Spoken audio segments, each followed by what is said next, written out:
नमस्कार, आप देख रहे हैं एक्सप्रेस एमपीसीजी न्यूज और मैं हूं आपके साथ रवीक्षा शर्मा। चलिए रुक करेंगे आज की ताजा खबर की ओर। दुर्ग पुलिस लगातार बढ़ते अपराध और ऑनलाइन ठगी को रोकने के लिए अपने भरसक प्रयास में जुटी हुई थी। इसी कड़ी में पुलिस ने भिलाई के चौहान टाउन में संचालित एक फर्जी कॉल सेंटर पर छापा मार एक बड़े ऑनलाइन ठग गिरोह को धर दबोचा है, जिसमें दिल्ली और फरीदाबाद के शातिर अपराधी साइबर ठगी को अंजाम दे रहे थे।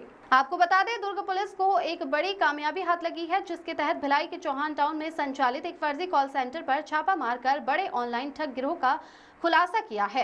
इस कॉल सेंटर के माध्यम से दिल्ली और फरीदाबाद के शातिर अपराधी अंतर्राष्ट्रीय साइबर ठगी को अंजाम दे रहे थे, जिसमें आरोपी फर्जी ई सिम और वायरस लिंक के जरिए अमेरिका के लोगों के कंप्यूटर व मोबाइल में वायरस भेजते थे और उसे हटाने के नाम पर 80 से $200 वसूलते थे।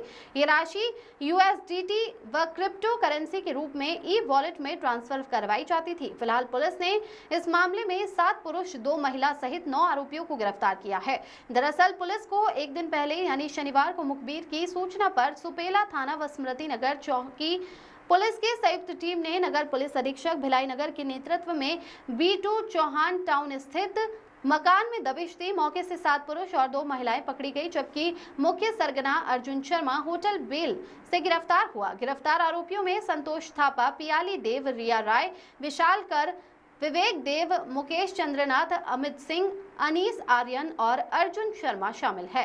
पूछताछ में इन सभी ने सम्यक और हर्ष अवस्थी के साथ मिलकर अंतर्राष्ट्रीय साइबर ठगी की बात कबूली।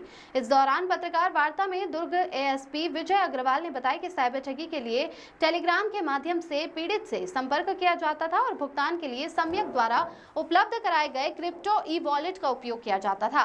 पुलिस ने आरोपियों से 12 लैपटॉप, 14 मोबाइल, 3 वाईफाई राउटर, दस्तावेज, एक्टिवा स्कूटर और 2,55,000 रुपए नगद समेत कुल 13 लाख रुपए का सामान जब्त किया है। आरोपियों पर TI एक्ट व BNS की धाराओं के तहत मामला दर्ज किया गया है। योगेंद्र सिंह बैस की रिपोर्ट। किस तरह का अंतर्राष्ट्रीय गिरोह का भंडाफोड़ किया है, क्या है पूरा मामला? एक संगठित गिरोह पकड़ा है जो कॉल सेंटर के रूप में काम कर रहा था और विदेशों में लैपटॉप और मोबाइल सुधारने के नाम पे, उनमें से जो बग है उसको दूर करने के नाम पे उनसे डॉलर में पेमेंट लेता था और ठगी करता था। और इस गैंग में टोटल 9 सदस्य पकड़ा है। इसमें एक मुख्य मैनेजर है, बाकी 8 सदस्य ऑपरेटर हैं। ये ऑपरेटर सभी 25,000 की नौकरी पे थे और जो मैनेजर था वो कमीशन पे काम करता था और सारा इनका ट्रांजैक्शन डॉलर में होता था। US डॉलर में ये पेमेंट लेते थे और बाद में उसको हवाला के जरिए ट्रांसफ़र करते थे।